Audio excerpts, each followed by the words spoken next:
நீங்க தலையில பூ வைப்பீங்களா? ஏன் வைக்கிறீங்க? ஏன் வைக்கிறோம் தெரியாம இவ்வளவு காலம் வச்சுக்கிறாங்க பாரு. ஏன் வச்சுக்கிறீங்க? அழகுக்கு, அந்த அழகுக்கு, அப்புறம் வாசனைக்கு, ரைட், மங்களகரமா இருக்கிறதுக்கு, இப்படி பல காரணம் சொல்றோம். பரவாயில்ல. ஆனா பூ வைக்கிற பழக்கம் எப்படி வந்துச்சு ஒரு சின்ன குறிப்பு இருக்கு தெரியுமா? இப்போ நான் எனக்கு பசிச்சுன்னு வச்சுங்க, வயிறு சூடாயிடும். உணர்ச்சி வசப்பட்டேன்னு வச்சுங்க, உடம்பு சூடாயிடும்.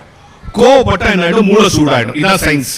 பசிச்சா வயிறு சூடாயிடும், உணர்ச்சி வசப்பட்டா உடம்பு சூடாயிடும், கோவப்பட்டா மூளை சூடாயிடும். அதனாலதான் கிராமத்துல கோவக்காரன் சொல்லுவாங்க, அவன் ரொம்ப மூளை சூட்டுக்காரன்பா சொல்றோம்ல. நம்மளே சொல்றோம்ல, கோவம் தான் மண்டை காயுது மரியாதை போயிடுன்றோம்ல.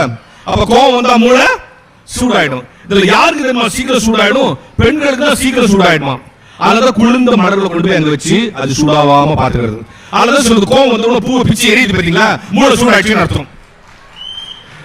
ஒருத்தர் விஷயம் அடிக்கிறா, இது தெரியாம நான் பூ வாங்கி கொடுக்காம இவ்வளவு பெரிய உண்மையை இன்னைக்கு வந்து சொல்லியிருக்கேன்.